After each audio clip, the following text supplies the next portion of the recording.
Mercedes absolutely dominated the Barcelona pre-season test with 502 laps completed over 3 days, and the second fastest time overall, sending a clear message they could be the team to beat in 2026.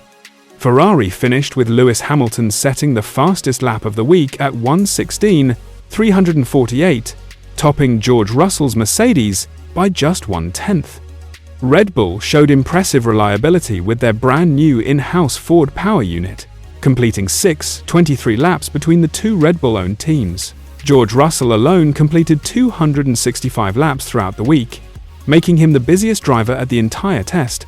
Russell spoke about the new power unit, saying the power from the electrical side is impressive, with nearly 3 times as much electrical power as last year, and in terms of drivability, they're in a pretty good place. He confirmed there's no porpoising with the W17, saying it will save a few years on the back. That's massive, considering porpoising cost Mercedes potential championships in 2022 and 2023. Between Mercedes, McLaren, and Alpine, who all run the Mercedes power unit, they completed around 1,000 laps total.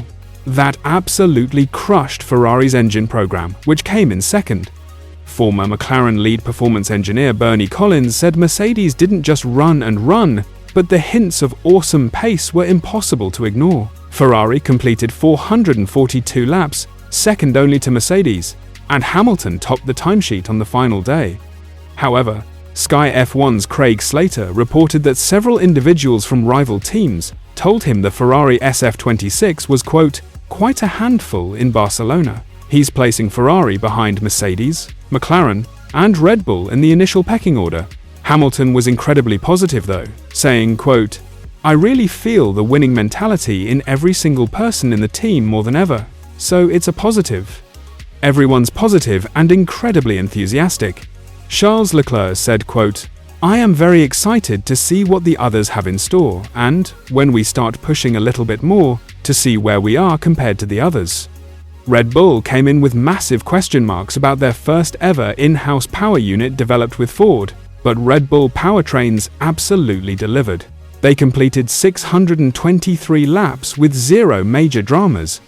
That's seriously impressive for a brand new power unit from a manufacturer who's never done this before. Max Verstappen completed 118 laps on Friday, the most of any driver that day. Alan Permany, team principal of Racing Bulls, said, quote, Red Bull with Ford have done an incredible job. The whole power unit has run very crashed, very reliably, and I don't say we were expecting problems, but we've been pleasantly surprised with how things have gone.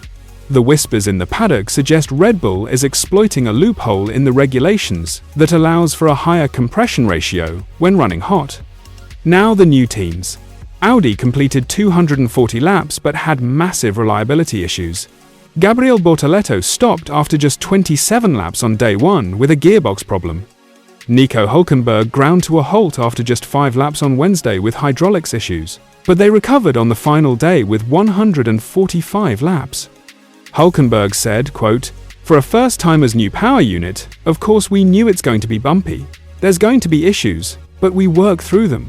Mattia Binotto, head of the Audi F1 project, said, quote, the more we run, the more we learn, and I think we are really at that stage.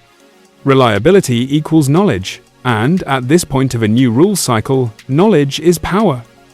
Audi has a, quote, very, very long list of problems to solve before Bahrain. Cadillac had an even tougher week with just 164 laps total, the second lowest of any team that ran 3 days.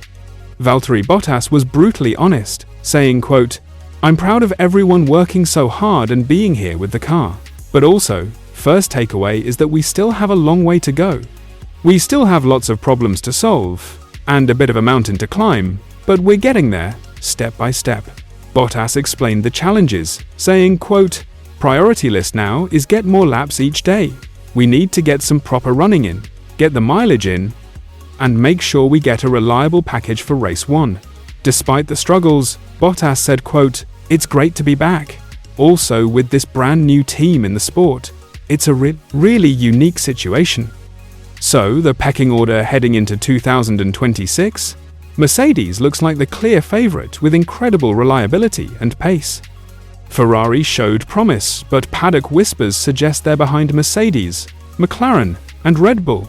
Red Bull's new Ford power unit exceeded all expectations, and the new teams, Audi and Cadillac, both have mountains to climb but showed they can at least get cars on track. The next action comes in Bahrain with 2 official 3-day tests on February 11 to 13 and 18 to 20. The season kicks off in Melbourne on March 6 to 8. Are we about to witness another Mercedes era of dominance? Can Ferrari challenge with Hamilton? Will Red Bull's gamble pay off? And can Audi and Cadillac solve their reliability issues? Drop your predictions in the comments. And if you enjoyed this breakdown, smash that like button and subscribe for more F1 news. I'll catch you in the next one.